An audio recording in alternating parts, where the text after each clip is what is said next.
আমরা কোনো নতুন কোন গডফাদারের আবির্ভাব হতে দেব না। কক্সবাজারে কোনো নতুন কোন গডফাদারকে আপনারা মেনে নেবেন না, তার বিরুদ্ধে প্রতিরোধ তৈরি করুন। প্রিয় সংগ্রামী বন্ধুগণ, মাফিয়াতন্ত্র, গডফাদারতন্ত্র, স্বৈরতন্ত্র, পরিবারতন্ত্র, এই সব কিছুকে বাংলাদেশ থেকে উচ্ছেদ করতে হবে। জনগণের বাংলাদেশ, গণতান্ত্রিক বাংলাদেশ প্রতিষ্ঠা করতে হবে। দেশ গড়তে জুলাই পদযাত্রা কর্মসূচির অংশ হিসেবে ১৯ জুলাই শনিবার বেলা ১:২টার দিকে কক্সবাজার শহরের লালদিঘির পাড়ে অবস্থিত পাবলিক লাইব্রেরির শহীদ দৌলত ময়দানে সমাবেশ করেছে জাতীয় নাগরিক পার্টি।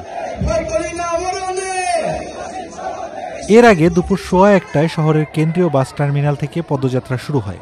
এতে অংশ নেন এনসিপি আহ্বায়ক নাহিদ ইসলাম, মুখ্য সমন্বয়ক নাসির উদ্দিন পাটোয়ারি, দক্ষিণাঞ্চলের মুখ্য সংগঠক হাসনাত আবদুল্লাহ, জ্যেষ্ঠ যুগ্ম সদস্য সচিব তাসনিম জারা।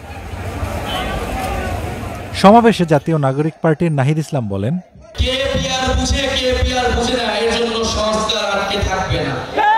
আমরা জানি জনগণ সংস্কার বুঝে, জনগণ সংস্কার চায়। ফলে অবশ্যই উচ্চকক্ষে পিয়ার হতে হবে। নির্বাচন কমিশন, দুদক সহ গুরুত্বপূর্ণ রাষ্ট্রীয় প্রতিষ্ঠানে নিরপেক্ষভাবে নিয়োগের জন্য কমিটি, সাংবিধানিক কমিটি তৈরি করতে হবে। এই দুইটা সংস্কার প্রস্তাবনা ঐক্যমত হলেই জুলাই সনদটি তৈরি হয়ে যায়। তাছাড়া সমাবেশে বক্তব্য রাখেন নাসির উদ্দিন পাটোয়ারি, তাসনিম জারা, যুগ্ম সদস্য সচিব SM সুজাউদ্দিন প্রমুখ।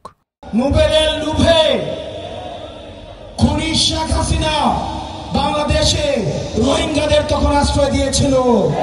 আপনাদের কক্সবাজার যেমন অপার সম্ভাবনা রয়েছে, ঠিক একইভাবে অনেক সমস্যাও রয়েছে। তার মধ্যে একটা প্রধান সমস্যা ছিল ট্যাবলেট বডি।